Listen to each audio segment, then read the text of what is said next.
ये कहानी है तुलनपुर नाम के एक ऐसे गांव की जहां सूरज ढलते ही सन्नाटा अपनी चादर ओढ़ लेता था। गांव के लोग शहर की चकाचौंध से दूर अपनी एक अलग ही दुनिया में रहते थे। लेकिन इस गांव का एक हिस्सा ऐसा था जहां परिंदे भी पर मारने से कतराते थे। वो था गांव का एक पुराना सा स्टेशन। अरे भाई, ये कैसा गांव है? अभी शाम के 7 भी नहीं बजे और ऐसा लग रहा है जैसे आधी रात हो गई हो। मोबाइल का नेटवर्क भी चला गया और अब ये बिजली भी। समीर, जो शहर से इस गांव की बिजली की व्यवस्था सुधारने आया एक युवा इंजीनियर था, परेशान होकर बड़बड़ाया। तभी उसे बाहर से कुछ लोगों के हंसने और बात करने की आवाज आई। वो बाहर निकला। गांव के एक पीपल के पेड़ के नीचे कुछ बुजुर्ग और नौजवान बैठे थे। समीर उन लोगों के पास गया। अरे काका, ये रोज का क्या झमेला है? शाम होते ही पूरे गांव का फ्यूज उड़ जाता है। मैं पिछले 3 दिनों से देख रहा हूं, जैसे ही अंधेरा होता है बिजली काट दी जाती है। आओ बेटा समीर, बैठो। शहर के लोग घड़ी देखकर चलते हैं, पर यह गांव डर की आहट देखकर चलता है। यहाँ बिजली हम नहीं काटते, यहाँ की बिजली अपने आप बुझ जाती है। और यकीन मानो, इस अंधेरे में ही हम सबकी भलाई है बेटा। हाँ साहब, बिजली आएगी तो वो सब दिखने लगेगा जिसे कोई देखना नहीं चाहता। क्या काका अभी भी इन अंधविश्वासों में पड़े हैं? मैं कल सुबह ही उस पुराने पावर हाउस जाऊंगा और देखूंगा कि आखिर गड़बड़ कहाँ है। हो सकता है कहीं तार ढीला हो या ट्रांसफॉर्मर पुराना हो गया हो। समीर की बात सुनते ही वहां बैठे सभी लोगों के चेहरे का रंग उड़ गया। हंसी मजाक अचानक एक डरावनी खामोशी में बदल गया। बूलन काका बड़ी गंभीर नजरों से समीर को देखने लगे। तुम यहाँ नए हो इसलिए तुम्हारी बातों का बुरा नहीं मानेंगे, पर एक बात गांठ बांध लो। उस पुराने पावर हाउस की तरफ जाने वाला रास्ता मौत का दरवाजा है। वो रास्ता उस कुएं की तरफ से होकर जाता है जहां सालों पहले एक हादसा हुआ था। वो जगह अब इंसानों की नहीं रही। वहां हवा भी रुक जाती है और परछाइयां अपने आप चलने लगती हैं। यहाँ काम करने आया हूँ, डरने नहीं। कल सुबह ही मैं वहां जाऊंगा और देखना, पूरा गांव शाम को रोशनी से जगमगाएगा। समीर वहां से पैर पटकते हुए क्वार्टर की तरफ चलने लगा। उसे लग रहा था कि गांव वाले आलसी हैं और काम ना करने के बहाने बना रहे हैं। उसने अपने कमरे में जाकर दरवाजा बंद किया। बाहर हवा तेज होने लगी थी। खिड़की के पुराने शीशे कांप रहे थे। समीर ने सोने की कोशिश की, पर उसे बार बार ऐसा लग रहा था जैसे कोई उसके कमरे के बाहर नंगे पैर बरामदे में टहल रहा हो। समीर उठा। उसने दरवाजा खोला और बाहर झांका। वहां कोई नहीं था, सिवाय एक दूर जलती हुई अकेली मशाल के, जो गांव के आखिरी छोर पर धीरे धीरे हिल रही थी। उसे लगा शायद कोई ग्रामीण होगा। वो वापस आकर लेट गया, पर जैसे ही उसकी आंख लगी तभी उसे एक बहुत ही ठंडी फुसफुसाहट सुनाई दी। साहब, क्या आप मेरी मदद करेंगे? मेरी माँ बहुत बीमार है। समीर हड़बड़ाकर उठा। पूरा कमरा खाली था। दिल की धड़कन तेज हो चुकी थी। उसने सोचा शायद ये उसका वहम है, पर तभी उसके दरवाजे पर 3 धीमी दस्तकें हुई। समीर बिस्तर पर बैठा हुआ था। तभी फिर दरवाजे पर वही 3 दस्तकें हुई। इस बार आवाज पहले से ज्यादा साफ और नजदीक थी।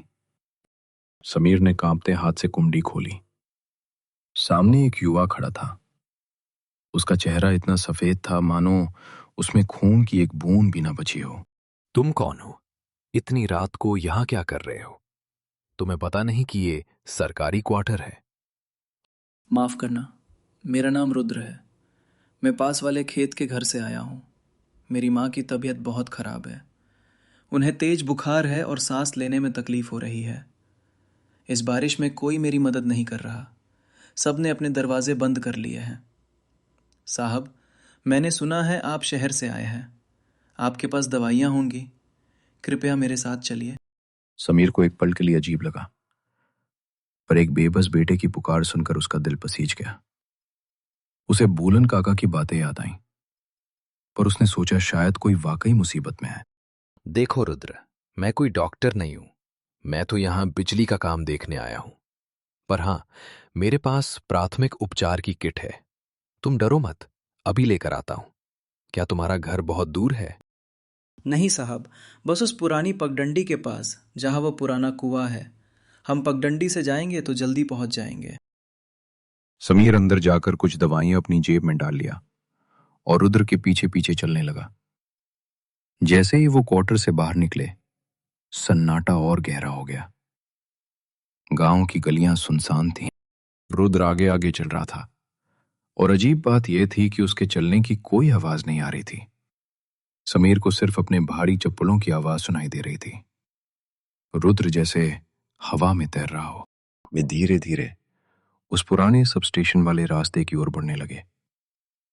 वो रास्ता घने पेड़ों से घिरा हुआ था। पेड़ों की डालियां हवा में ऐसे हिल रही थीं जैसे कोई विशाल हाथ उन्हें रोकने की कोशिश कर रहा हो। रुद्र, तुम लोग इस सुनसान इलाके में क्यों रहते हो यहां? यहां तो बिजली के खंभे भी पुराने हैं। कल मैं इसी इलाके का मुआयना करने वाला था। साहब, हम यहाँ रहते नहीं, हम यहाँ बंधे हुए हैं। वर्षों से उस कुएं ने हमें कहीं जाने ही नहीं दिया। तभी अचानक समीर को झाड़ियों में हलचल महसूस हुई। दोनों ने पीछे मुड़कर देखा। दूर अंधेरे में उन्हें दो चमकती हुई आंखें दिखाई दीं। उसे लगा कोई जानवर होगा। तभी उसे इंसानी फुसफुसाहट सुनाई दी। ये आवाजें कहां से आ रही हैं?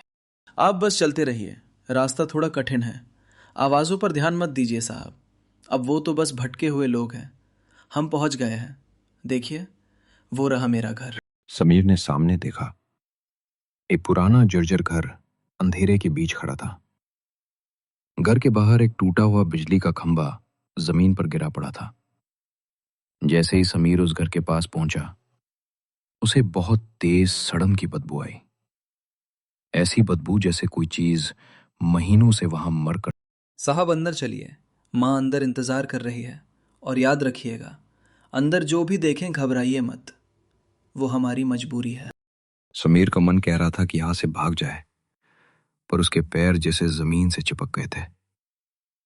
अंदर का नजारा देखकर समीर का हाथ पैर कांपने लगा। कमरे के कोने में मकड़ी के जालों और धूल की मोटी परत जमी थी।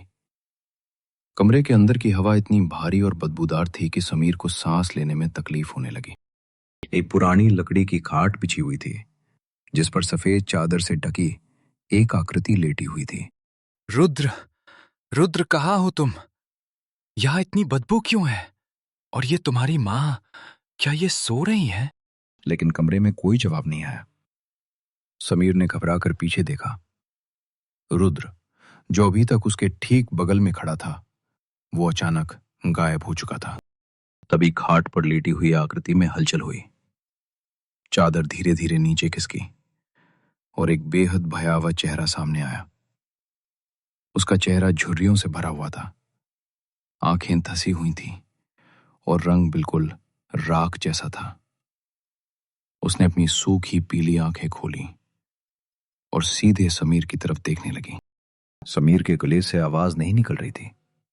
उसके नाखून लंबे और काले थे और उसकी खाल हड्डियों से ऐसे चिपकी हुई थी जैसे वो कोई जिंदा लाश हो।